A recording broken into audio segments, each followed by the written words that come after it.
dalang mga posibilidad ng tagumpay o kabiguan, ng ligaya o lungkot. Kaya marapat lamang na tanggapin si Jesus bilang tagapagligtas at Panginoon. At matapos yun ay panariwain ang katapatan at paglapit sa Kanya bawat araw o day by day. Ang day by day ay naglalayong umalalay sa pang-araw-araw na pamumuhay. Narito po si Kuya Ed Lapis sa mensaheng pinamagatang Having Peace in the Family.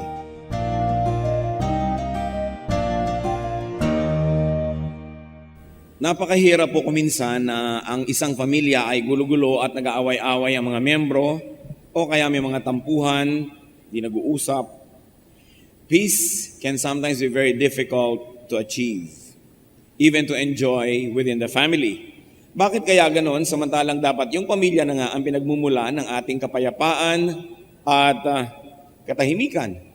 Ang ating pong pag-aaral ngayon, pinamagatan nating Having Peace in the Family. Pagkakaroon ng kapayapaan sa mag-anak o sa pamilya. Aming Diyos, salamat po sa aming ibinibigay mo na lakas. Salamat at maaari kaming lumakad, tumayo, makinig, makakita. Nawa lahat ng ito, Panginoon, ay magamit namin upang magtuon ng pansin sa inyo. Forgive us our sins, cleanse us from all our iniquities. Make us whole, O God. Open our eyes and ears so we can see and hear you. At nawa, Panginoon, mangusap po kayong may kapangyarihan. Maging mahalaga nawa, Panginoon, at lapat sa aming mga pangangailangan ng iyong mensahe.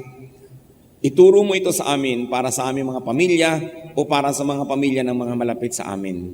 Nang kami ay maging mga tagapayo, maging tagapanalangin para sa isa't isa.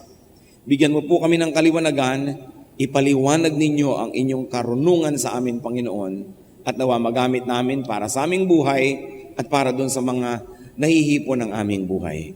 So, Father, we pray that you be the speaker.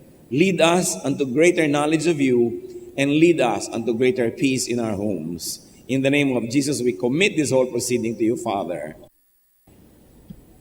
Ano-ano po ba ang mga ugat ng karamihang mga gulo sa pamilya? What are the roots of the usual family conflicts?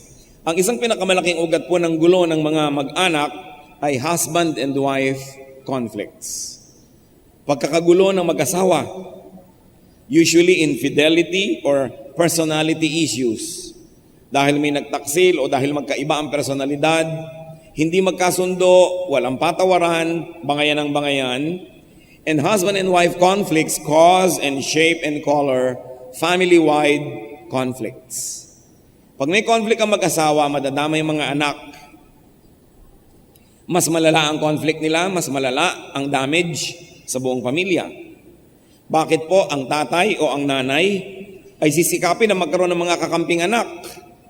O kaya ang mga anak naman ay kukuha ng kakampi, will take sides, magkakahati-hati, kanya-kanyang pangkat. Kaya mahalaga na ang mag-asawa, kung meron man silang pinagkakadiferensyahan, they must resolve and limit and minimize the differences. Family conflicts are caused by a problem father or a problem mother. At ang mga anak naman ay hindi dapat sumangkot sa gulo ng kanilang mga magulang at hindi dapat magkampi-kampihan. Exodus 23 verse 2, do not follow the crowd in doing wrong. Lalong-lalo naman, do not follow your father or your mother in doing wrong. At kung meron silang pag-aaway, ang mga bata ay hindi dapat sumasali. The children must remain neutral. So that's one root of family conflicts, husband and wife conflict. Another root of lingering family problems, kung minsan hanggang tumanda na lang ang magkakapatid at mamatay, childhood battles. Marami pong mga sigalot na magkakapatid na may mga edad na ay nagmumula pa at nag-uugat mula sa kanilang pagkabata. Their childhood quarrels, their childhood competitions, and even childhood jealousies. At dahil hindi na maibabalik ang panahon, hindi na maibabalik ang nakaraan, what has been done cannot be undone, brothers and sisters must learn to forget. Hindi na dapat nagtatanim pa ng sama ng loob ang magkakapatid. Sa mga problema, mga agawan, selosan nung araw, nung maliliit pa sila, hindi pa wasto ang pag-iisip. At dapat pag naging wasto na ang pag-iisip ay kalimutan na ang nakaraan, sapagkat kung hindi na naging maganda ang samahan noon, hanggang mamatay ba naman at tumanda ay dadalhin pa ang hindi magandang samahan. Ano mangyayari? Nababawasan ang kapayapaan, nadadagdagan ng gulo ng buhay. Philippians 3:13, one thing I do, forgetting what is behind. Nililimot na lang ang tapos na at hindi na laging hinuhukay, hindi na laging sinasariwa at hindi na laging isinusumbat-sumbat pa.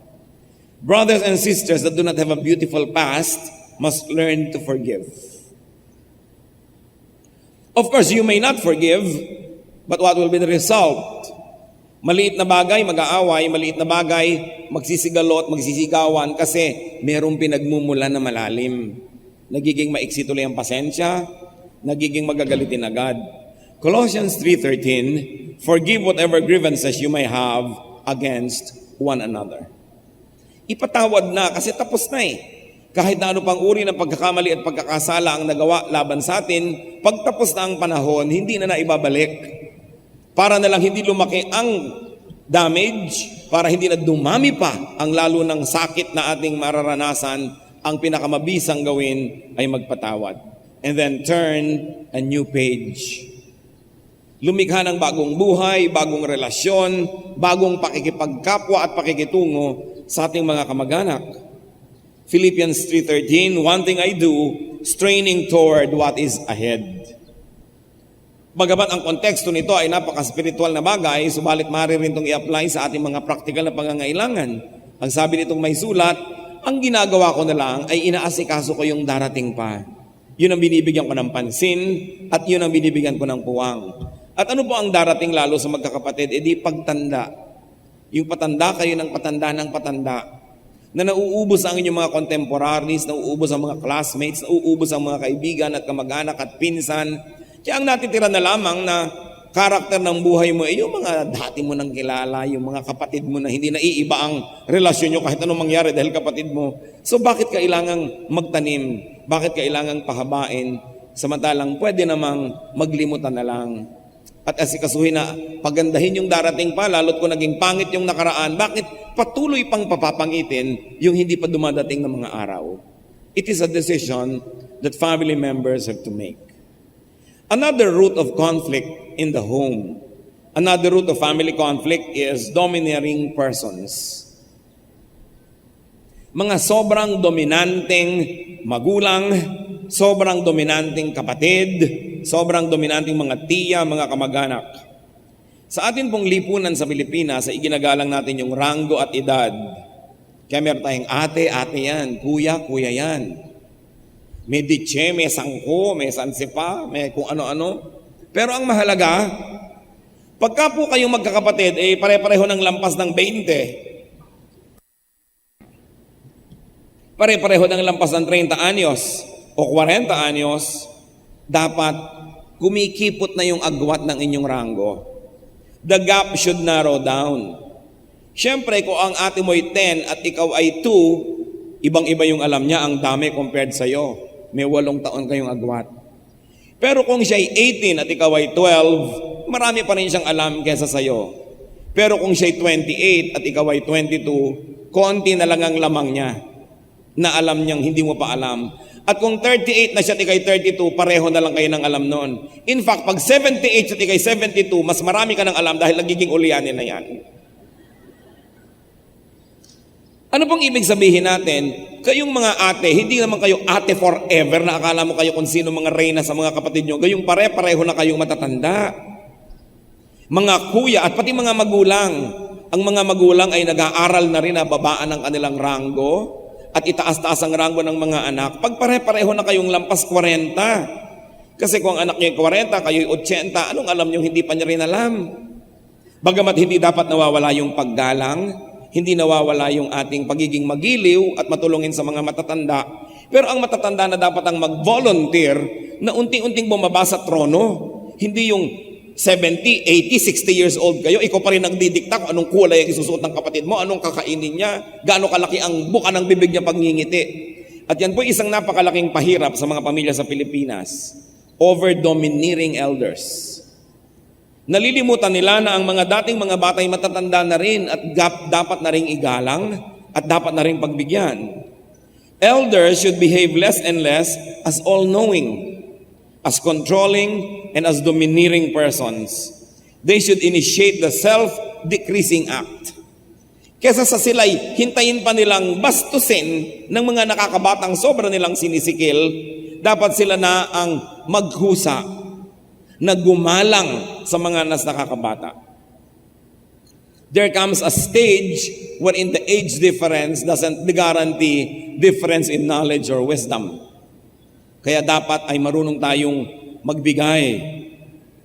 Ang isa pong mga pinakamalalaking conflict sa pamilya, magtataka ka, may natapo lang na patis, sinigawan na ang kapatid, meron lamang na basag na konting baso, nag-away na, pero hindi pala talaga yun eh. May mas maraming pinag-uugatan, nagiging mitya lang yung maliliit na bagay. Kaya ang dapat bunutin ay yung pinag-uugatan ng mga conflict na ito. At isa dyan yung ganon, hindi ma-i-express ang sarili. Hindi ma-i-express. Marami pong mga tao at hindi kayo siguro mabibigo kung titingin kayo sa inyong paligid, sa inyong mga kamag-anak, they are not able to live their lives because they are living the lives of their elders for their elders. Kung gaano katabang ang gusto na timpla ng matanda, yun ang magiging timpla ng lahat. Kung gaano kaasim ang gusto niyang asim ng sinigang, yun ang asim ng lahat. Kung ano ang gusto niyang oras ng gising, yun ang gising ng lahat. And the others no longer have their private and individual liberties. Dapat meron. Dapat pababa ng pababa ang ranggo ng sobrang matataas at nagkakapantay-pantay na rin yan pagdating ng araw. Subalit, I like to emphasize, hindi dapat nawawala ang paggalang. Hindi nawawala yung respeto. Pero kadalasan nga kaya nawawala yung galang dahil sa tinitimping inis na hindi maibulalas. Many lives are not lived to the fullest because they remain just shells, just footnotes, just shadows of the lives of those who dominate the family. At sa atin pong lipunan, usually may ganon.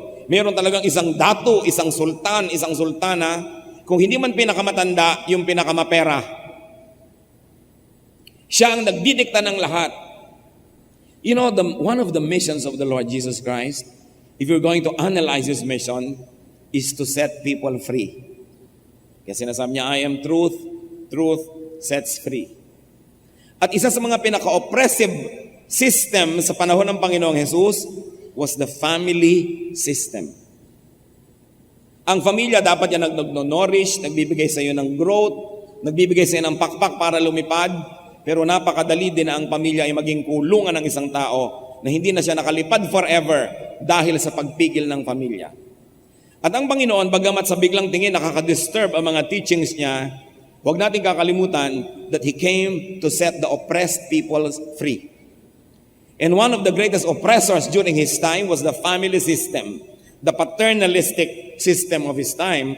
Kaya pag inanalyze natin ang mga turo niya, halimbawa sa Matthew 10:35 to 36. For I, meaning the Lord,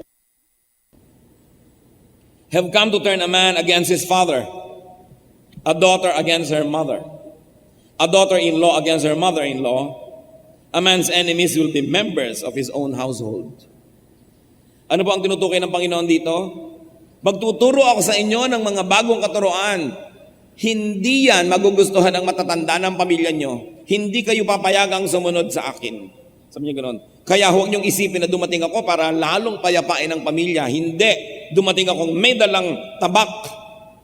At ang makikita niyo po na pinakita ng Panginoon dito na mapuputol at kung kailangang maputol dahil sa kanyang mga katuroan ay puputulin, generational relationship.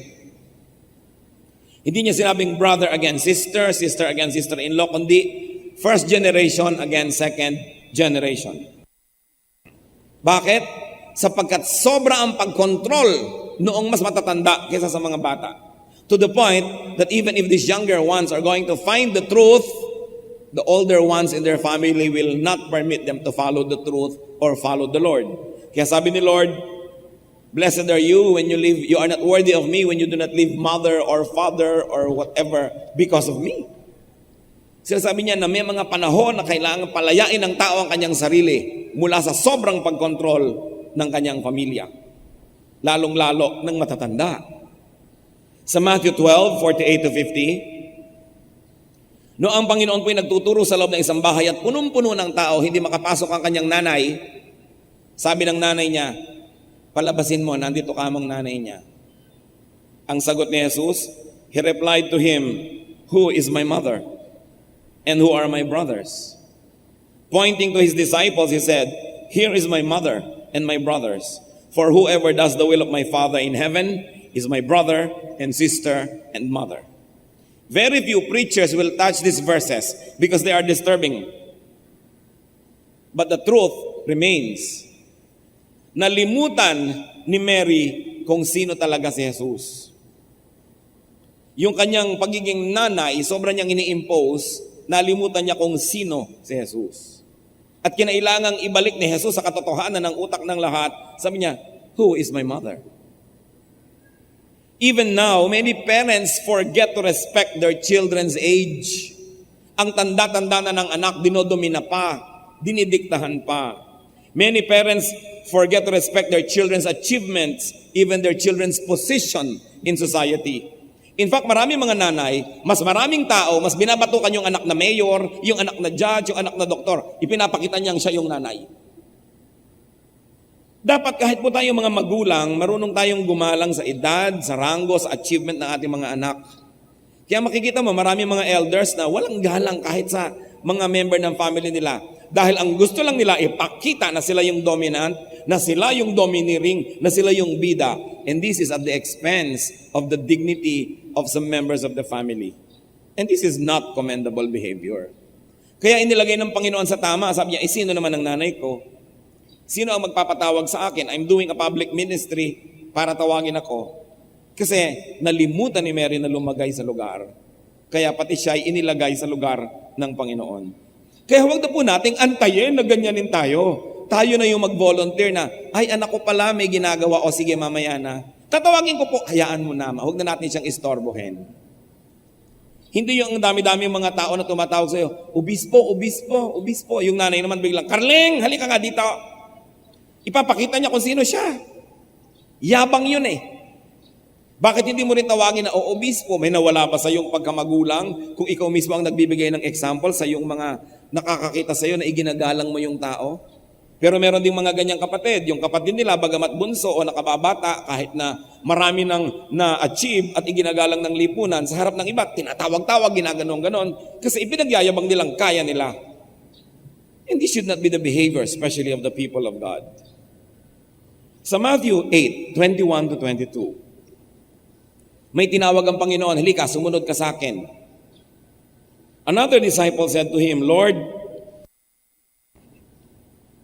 first let me go and bury my father. Jesus told him, follow me and let the dead bury their own dead.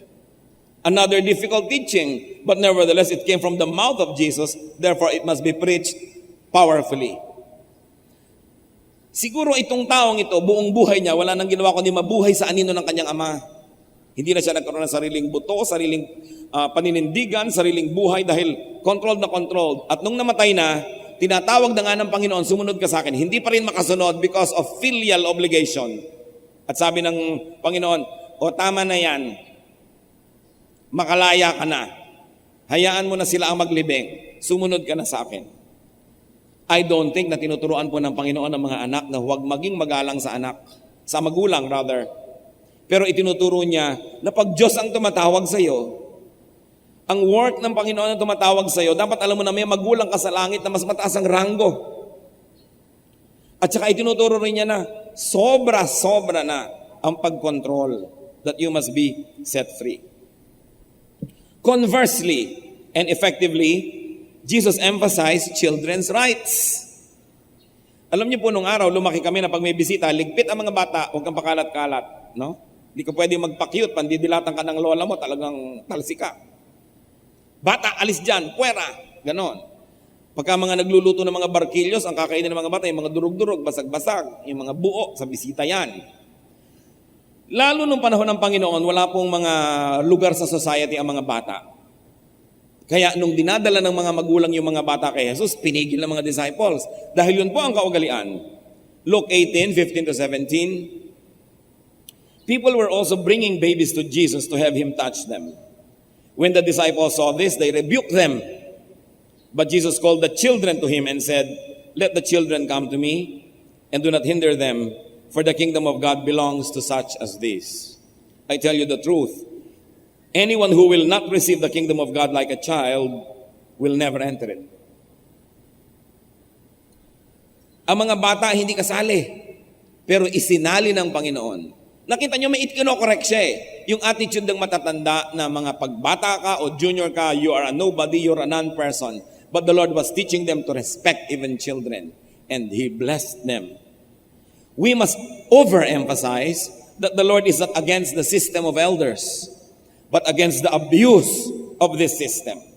At hindi po kayo naman siguro sasalungat, napakaraming talagang umaabuso sa kanilang ranggo bilang matanda. Napakaraming mga batang naaabuso talaga ng mga matatanda because we are surrounded by abusive elders. They do not respect those who are younger than them, and they always want to dictate how people would live. Elders must progressively let go of their authoritative status. Do not decide for the whole clan or for everybody, because you will smother the very personal liberties that even God does not take away from people. Ang Diyos nga, nung kakain si Adan at si Eva na ipinagbabawal ng prutas ay hindi siya naog sa langit at pinigilan sila. Nagsasalita siya, pero binibigyan niya ng free will ang mga tao kung anong gagawin, kung susunod o hindi. Daig pa kuminsan ng ibang magulang ang Diyos. Minors or younger ones are to be given more space, more voice, more freedom as their maturity allows.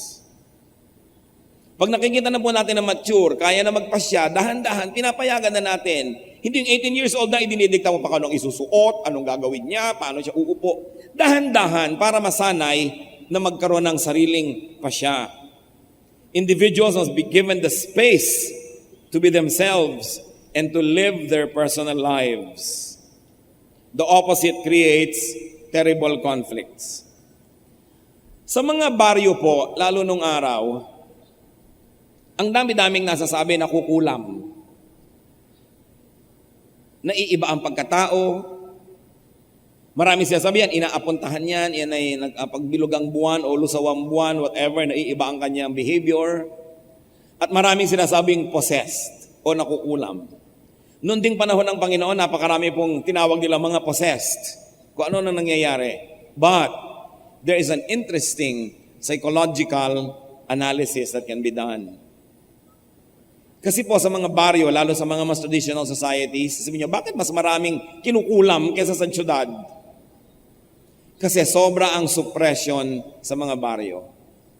Ang mga tao hindi nila magawa yung gusto nilang gawin, hindi sila makangiti sa gustong ngitian, hindi sila makapaglakad sa gusto nilang lakaran dahil control na control ng behavior, ang behavior nila ng matatanda, ng chismis, ng mga kaugalian. Kaya hindi maipahayag ng tao ang tunay niyang damdamin at pag sobrang dami ng nasikil, kung ano-ano ng manifestation at mga symptoms ang lumalabas, napagkakamalang nakukulam, pero yun pala schizophrenia. Nagkakaroon ng double personality ang isang tao. Hindi naman pala possessed, naiiba ang boses kung ano-anong sinasabi, yun pala sa ganun lang paraan niya na ipapahiwatig ang tunay niyang nararamdaman dahil sa laging pinipigil. Kaya makikita niyo po sa mga very conservative families, yung may mga nanglalatigo pa ng mga magulang ng mga anak, diyan yung napakaraming parang mga nagmumukha sila mga sira-sira, may mga behavior silang sobrang kakaiba dahil hindi nila maipahayag ang damdamin because of over-domineering matriarchs or patriarchs. Kaya napakahalaga po ng duty talaga ng magulang na pag nalagot na ang pusod ng bata mula sa sinapupunan ng ina, nagsimula na ang kanyang pagiging individual person. At ang duty po natin at pribilehyo ng pamilya ay tulungan siya na maging isang taong individual. Hindi lang siya sunod-sunuran sa marami, hindi lang siya puppet para madali, kontrol ang lahat, kundi iginagalang siya at dahan-dahan na nagkakaroon siya ng kasarinlan, identity, and then independence. Madali siyempre sa magulang yung kontrolan mo ang lahat for your own sake, for your own peace of mind, and for your own benefit. But loving parenthood will allow people to grow wings and to fly. Kaya kung minsan, pag pinag-aaralan po natin yung mga sociological repercussions ng teaching ni Jesus, nakakaligalig. Dahil ang talagang tunay niyang misyon ay palayain ang mga taong nakabilanggo. Iba't ibang bilangguan, and the family can be one of those prisons. Another root of family conflict is religious and political issues. Sa mga pamilya po na may mga miyembrong iba-iba ang pananalig, iba-ibang relihiyon, iba-iba ang paniniwalang politikal, we should avoid challenging and criticizing each other's beliefs. We should stop aggressive proselytizing. Na hindi po kamo tayo na nasa Bible na nakakilala sa Panginoon, wala ka nang ginawa kundi i-convert na yung mga kamag-anak kahit wala sa panahon, kahit ayaw makinig, kahit wala sa mood. We must respect everyone's freedom of conscience. Because even God does not interfere with his freedom. 1 Corinthians 8:9, be careful, however, that the exercise of your freedom does not become a stumbling block to the weak. At ganun din naman that the exercise of your faith does not become a stumbling block to those who have other ideas. Kung sa ayun yung nga pong sariling local church, may mga conflict pa, and even among those in the same congregation, may conflict pa rin ng mga paniniwala, yung mga detalye. So bakit yung aawayin ng inyong mga kamag-anak, ang inyong mga kapatid, kung iba ang kanilang pananaw? It is important that while you zealously believe in your faith, that you do not impose your spirituality on family members. Ito po ang isa na patunay na nagmamature ang isang tao, yung natututo siyang gumalang sa pananaw ng iba, kahit ang pananaw na yun ay salungat sa kanyang sariling pananaw.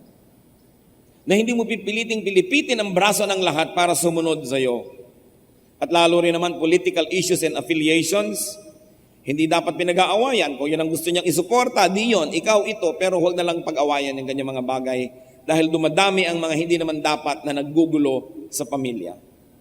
Another root of family conflict is money. Property, inheritance.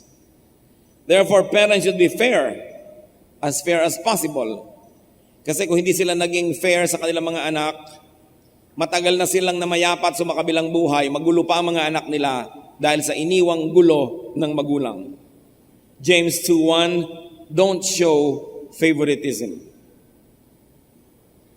Parents should leave order, not a mess. Si Abraham po, ang ayos-ayos ng iniwan niya, bagamat marami siyang pamilya dito at doon. Samantalang si Isaac, ang gulo-gulo ng iniwan niya. So Genesis 25:5-6, Abraham left everything he owned to Isaac. But while he was still living, he gave gifts to the sons of his concubines and sent them away from his son Isaac to the land of the east. Inayos na Abraham ang iiwan niya para hindi magulo.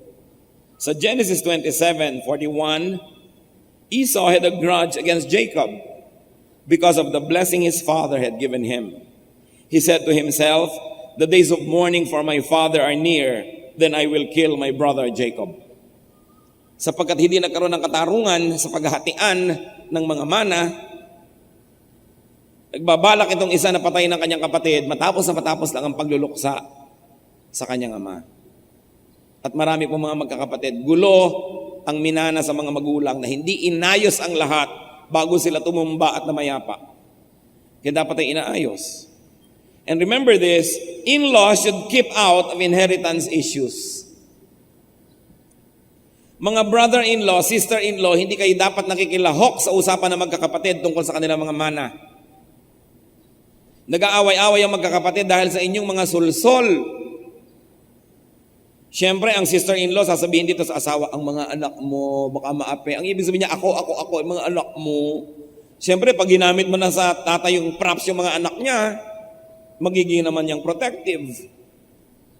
Huwag kayong nakikialam sa usapan ng magkakapatid sa kabuhayan dahil sabit lang kayo sa pamilya.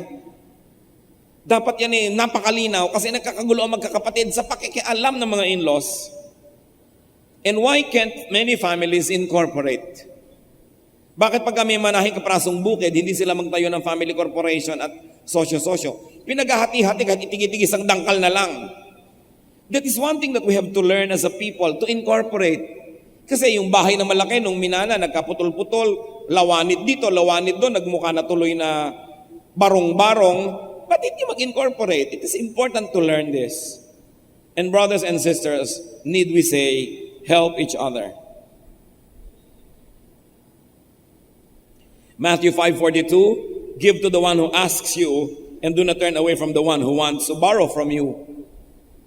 Kung kapatid mo pa, di lalo na.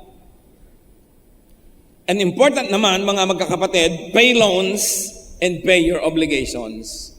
Hindi yung hihiram kayo, inilista sa tubig, inilista sa yelo, pag natunaw, bayad.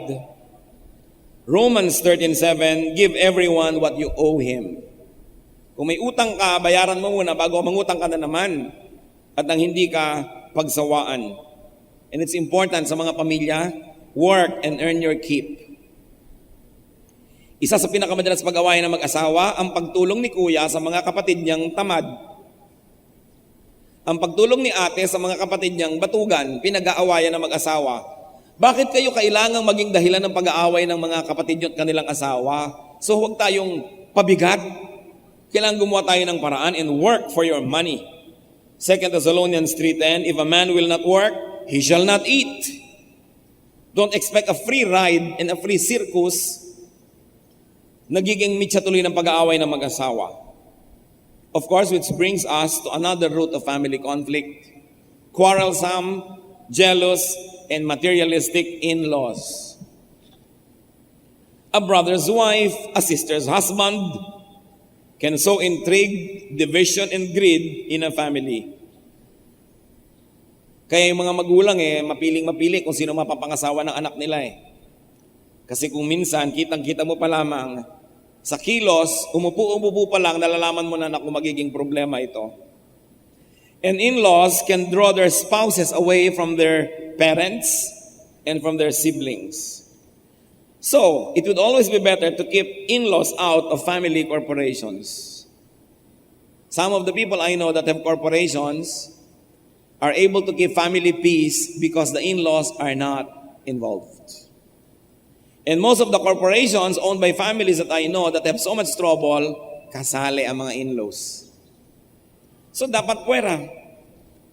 There is another source of family conflict.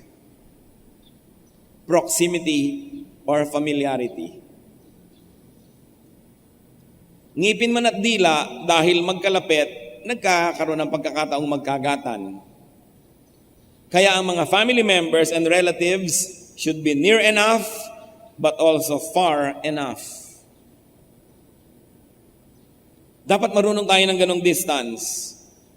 Kahit ang mga magkakapatid ay nakatira sa isang bahay na minana nila, o nakatira sa isang compound, o magkakalapit ang mga bahay, you should respect each other's space.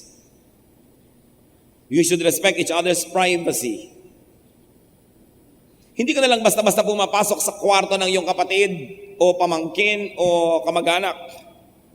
Hindi ka na lang basta-basta pumapasok sa bahay niya. Baka mamaya nag-iisip siya, baka mamaya nag-aaway sila mag-asawa, baka mamaya pinapangaralan niya ang kanyang anak. Pasok ka na lang ng pasok nang hindi naman iniimbita. Para kang hangin. Kaya ang mga tao, naiinis sila, hindi nila maipahiwatig, hindi nila masabi dahil baka maramdamin ka, kaya tuloy ang liit-liit na bagay lang, makikita mo, ba't ka nakasimangot, wala namang kakwenta-kwenta. Yun pala, inis na sa'yo. Hindi lamang masabi. Because this is what many Filipinos have to learn, to respect privacy. No?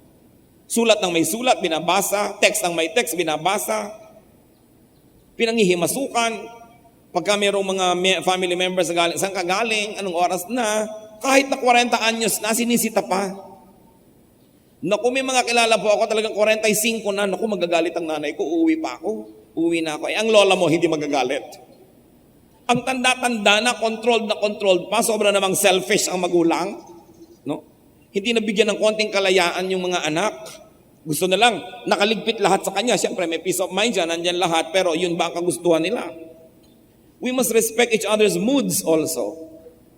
Kung may kinakausap kang kamag-anak at ayaw sumagot, huwag mong ipagpilitan na matanda kay sagutin ka, baka wala sa mood. Kailangan matuto tayong gumalang ng ganito. And do not just barge into people's houses and into people's rooms. Meron pa nga sa Kayabangan, nakasara na yung kwarto, bubuksan pa. Aba, ate ako, kuya ako, papasok bigla. Siyempre, iginagalang ka, pero yung anino, sinasakal ka na ng kapatid mo, hindi mo lang nakikita.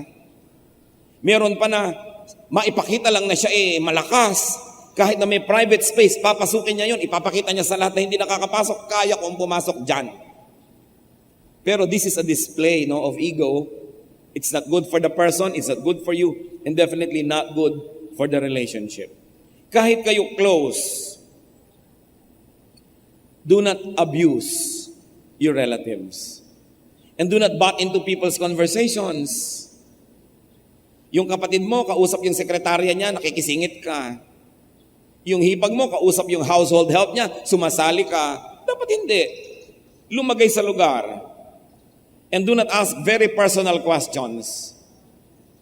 Kung ang tao po'y nasa edad na, responsable na mga mamamayan at citizen, huwag mong uriratin ang lahat ng mga ayaw niyang malaman mo. Hayaan mo siya, may right siya to privacy. And do not be each other's timekeepers. Do not be each other's performance auditors. O, gabi ka nang umuwi. O ngayon, ano ngayon kung gabi? Naninita pa, sinisita 30 years old, 40 years old. Wait for information to be volunteered. Mga kapatid, kung meron pong gustong sabihin sa atin ng mga kamag-anak natin, may dila sila at kaya nilang magkusang magsabi. Pag hindi nagsasabi, ibig sabihin, ayaw ipaalam sa inyo, huwag nyo nang uriratin. Huwag nyo nang dukot-dukutin at hukay-hukayin dahil invasion na yan of privacy. One thing that we really have to learn. And finally, among many, but we'll settle for 8 today, one major root of family conflict is language or communication. Brutal frankness, for instance. Kantsaw, mga parinig, mga biruan, pagalingan, repartee. Marami po mga pamilya ang hilig magbiruan at magkantsawan, mga piko naman. Kaya ang nagiging ending, nag-aaway, nagsasabunutan, nagsusuntukan. Dahil alam ng mga pikon, nagkakantsawan pa. Kaya tigil-tigilan ng ganyan. Colossians 4:6, let your conversation be always full of grace, seasoned with salt, so that you may know how to answer everyone. And Ephesians 4:32, be kind and compassionate to one another. Ito pong mga bagay na ito hindi na ilalabas, hindi na pag-uusapan. Sinong anak ang magsasabi sa magulang na sakal na po ako sa inyo? Sinong mga batang kapatid ang magsasabi sa mga ate at kuya na banas na ako sa iyo, ang tanda-tanda ko na itinatrato mo pa akong bata? Kaya kadalasan, ipon at bigla na lang sumasabog, at pag sumabog ito, halos ang laki-laki ng damage, hindi na ma-repair. Kaya mahalaga mga kapatid, pag-usapan natin. Kailangan natin itong isipin. Family conflicts can be greatly reduced with forgiveness. Kung nangyari na. Patawarin na lang, kesa naman habang buhay, dalhin mo yung sama ng loob. Colossians 3:13-14, bear with each other and forgive whatever grievances you may have against one another. Forgive as the Lord forgave you. And over all these virtues, put on love, which binds them all together in perfect unity. And family conflicts can be greatly reduced with respect for each other. Nakita niyo po ang itinuro ng Panginoong Jesus at binasa natin sa Biblia. Kaya huwag niyo sasabihin, inimbento ko. Pati mga bata, iginagalang natin. Mga bata naman at kabataan, don't take this as a license na gawin ng mga ibig niyo. Ang sinasabi dito, as you prove your maturity and as you prove your ability to control yourself and to live righteous lives, then you will win the respect of your elders. Pero kung kayo irresponsable, gumising lang ay hindi magising, sa eskwela lang ay laging late pa, ay asahan nyo, nakokontrolin nga kayo ng inyong mga mahal sa buhay dahil hindi nyo inaayos sa inyong buhay. Pero kung gusto nyo igalang kayo ng matatanda at bigyan kayo ng mga ganitong mga kalayaan at space, patunayan nyo muna na karapat-dapat na kayong pawalan. Na hindi kayo magwawala at hindi kayo masisira at hindi nyo gigibain ang buhay nyo. I'm sure that you will earn the respect of your elders. So deserve before you desire. 1 Peter 2:17, show proper respect to everyone. Meron pang mga mayayabang, yung mga kaibigan nila ng mga may sakit, secure na secure yung room, dapat malinis na malinis, papasok, dala-dala sapatos hanggang loob, ipinapakita sa lahat, kaya ko yan, kaya kong pumasok dito na marumi ako, anong uniform, anong linis. Pero ano pang ipinapakita nun, bukod sa kayabangan, na kaya mo yon pero hindi ka nagiging mabait na sa may sakit dahil baka dalan mo siya ng mikrobyo. Kaya kumisan yung yabang ng matatanda, yung yabang ng mga nagsasabing malakas ako, manghihiya kahit na lang sino sa harap ng iba, hindi yun nakakabuti sa lahat. Nakakasama pa. Kahanga-hanga yung mga matatanda na talagang may pinagkatandaan, may mga achievements sa buhay, and yet they respect the lesser members of their family. Kahanga-hanga yung bagamat ikaw ang taya at gumagastos at tumutulong, pero tinatanong mo pa rin yung mga tao, hindi ko mo ikaw maglilibre, hindi mo na sila tinatanong kung ano kakainin nila, ikaw na lang o-order ko mo ikaw magbabayad. It is important to be respectful, especially to people that you help. Dahil siyempre sensitive yun at maramdamin dahil nga mahina ang kalagayan. So huwag na maging busy tayo na tabain yung ating ego, pataasin ang ating sarili at the expense of others. Have peace in the family. Therefore, we forgive. Respect the individual. Let people pursue their callings and live their lives. Ang dami-daming mga tao hindi nakapag-aral ng gustong pag-aralan, hindi nakapag-career ng gustong career dahil sinunod ang kagustuhan ng kung sino man ang amo ng kanilang pamilya. At pagkatapos namatay na yung amo na yon, itong taong to have to live with this career all his life, all her life, na hindi naman niya gusto.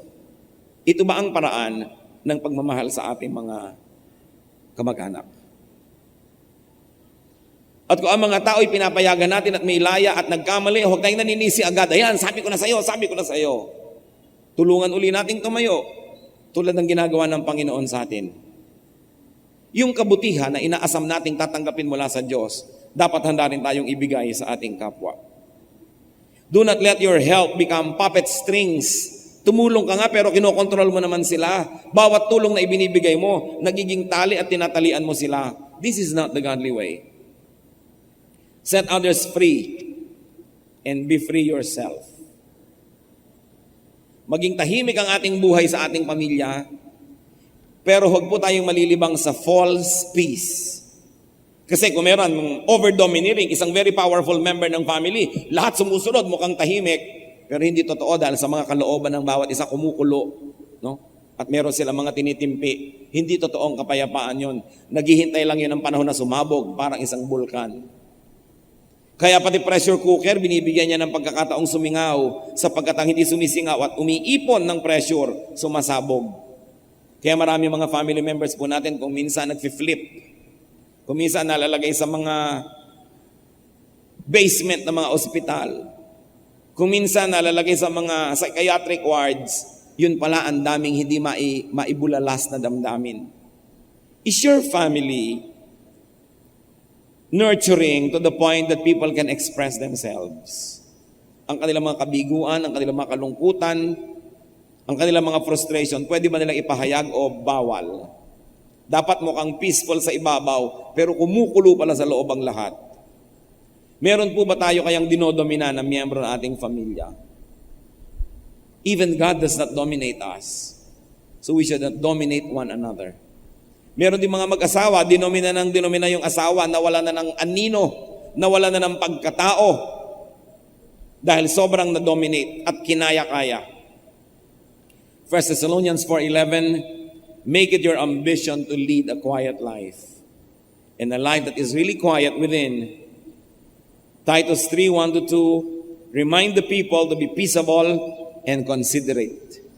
Huwag po tayong laging busy proving who we are, asserting ourselves, and then dominating other people. Freedom is one of the greatest gifts that we can give to one another. And it is a gift that God gave to each one of us.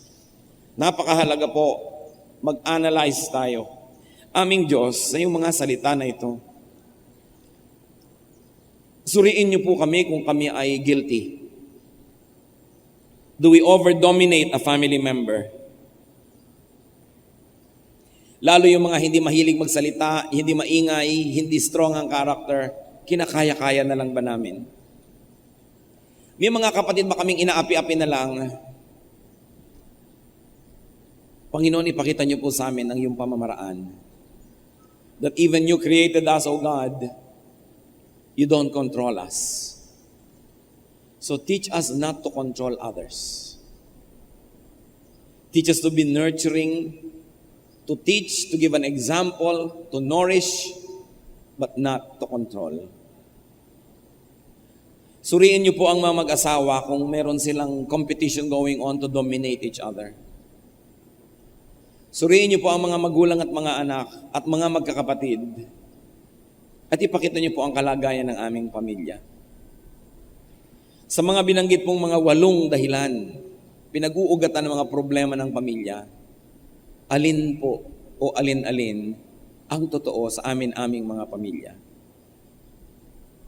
Ipakita niyo po sa amin, Panginoon, kung kami ay responsable. If we are responsible for such things, because we like to have peaceful families, O God, teach us to make your ways our ways, to make your peaceful ways our ways. Mga kapatid, magbulay-bulay tayo. Humingi tayo sa Panginoon ng karunungan na manamnam, matanggap ang mga salitang ito, at maihanap ito ng mga praktikal na paglalapat sa ating buhay. At magkaroon tayo ng pagpapasya na huwag mangdomina ng kapwa. At tayo man, let us earn the right to be respected and not to be dominated. Ayusin natin ang ating mga buhay at mga pamilya. At kung maayos na, salamat sa Diyos, maging halimbawa nawa tayo at pagpapala sa mga dapat maayos pa. Sa ilang saglit ng katahimikan, magbulay-bulay, pakinggan ang tinig ng Espiritu. Nakakagulat man, kuminsan man disturbing ang messages, but the words of God are meant to change our lives, not the words of God adjusting to what we want. Lumagay tayo sa lugar kahit tayo ay mga matatanda, kahit tayo ay mga mapera o tayo ang tumutulong sa ating mga kamag-anak, huwag aalisin ang paggalang. Let the Lord continue to speak to us.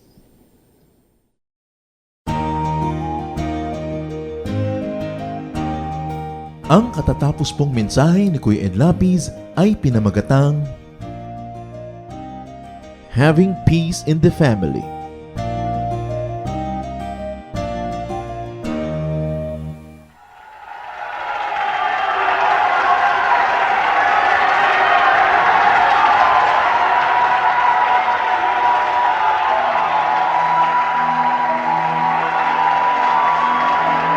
Hallelujah!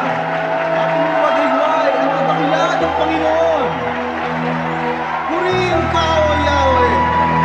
Sambahin ang inyong ngalan.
Jesus lamang ang buhay, Jesus lamang ang tunay, Jesus lamang mabuhay. Jesus lamang ang buhay, Jesus lamang ang tunay, Jesus lamang mabuhay. Ang iyong liwanag ang magsisilbing tanlaw, sa Luzon, sa Visayas at Mindanao. Isa lamang ang ating sigaw, Hallelujah! Buhay ang Diyos, Hallelujah! Buhay ang Diyos, Hallelujah! Jesus lamang ang buhay, Jesus lamang ang tunay, Jesus lamang mabuhay. Jesus lamang ang buhay, Jesus lamang ang tunay, Jesus lamang mabuhay. Jesus lamang ang buhay, Jesus lamang ang tunay, Jesus lamang mabuhay.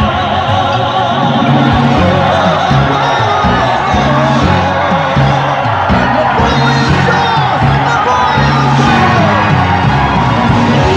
ang Diyos, Hallelujah!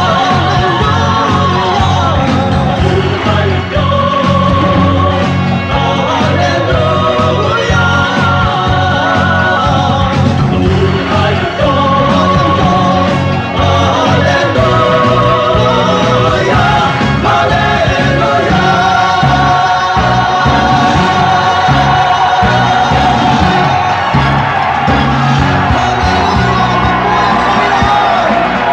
Diyos ng Pilipinas!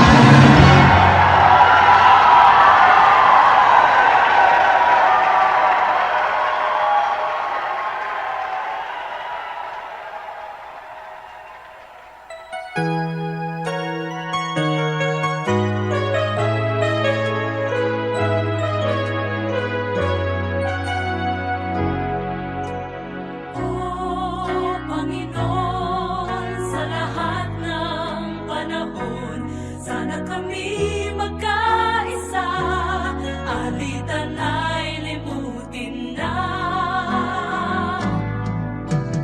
O kay ganda, tayo ay magkaisa, magkapit-isig na, purihin ang pangalan niya. O kay ganda na makita na, tayong lahat nagkaisa sa isang musika. Limutin ang alitan, ang gulo at tampuhan. Si Kristo, siya ang tanging daan, tanging daan. O Panginoon, sa lahat ng panahon, sana kami magkaisa, alitan ay limutin na. O kay ganda, tayo ay magkaisa, magkapit-isig lang, purihin ang pangalan niya. O kay ganda na makita na, tayong lahat nagkaisa sa isang musika. Limutin ang alitan, ang gulo at tampuhan. Si Kristo, siya ang tanging daan, tanging daan,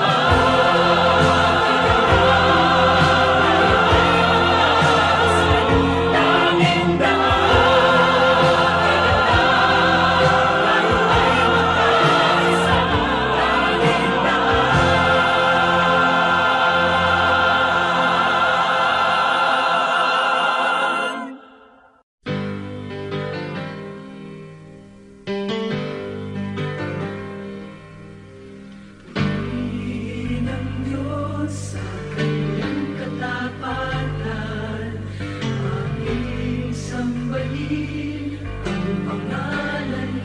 banal, ang mga anak niya'y mag-awitan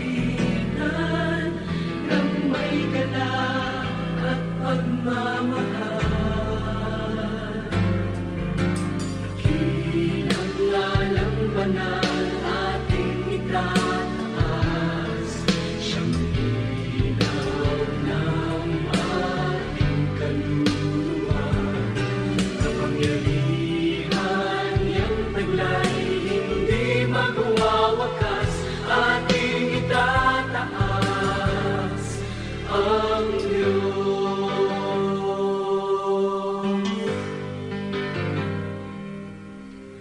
Ng Diyos sa kanyang katapatan, ating sambahin ang pangalan niyang banal.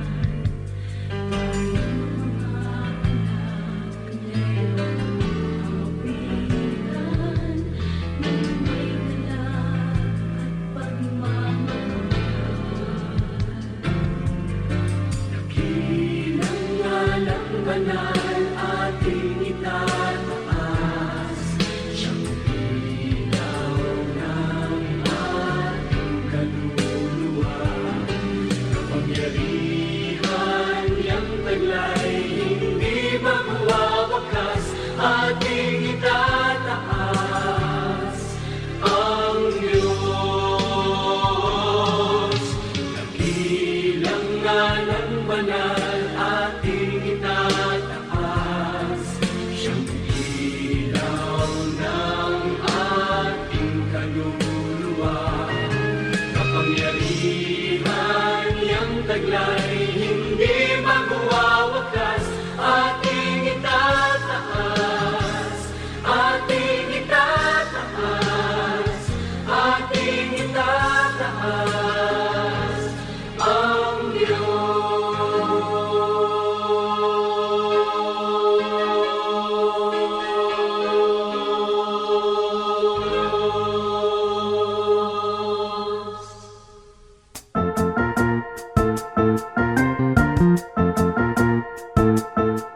Oras na po para pansamantalang magpaalam ang programang Day by Day. Tayo po'y magsama-sama tuwing ika-6 hanggang ika-7 ng umaga, araw-araw. Magandang umaga po at mabuhay ang Panginoong Hesus!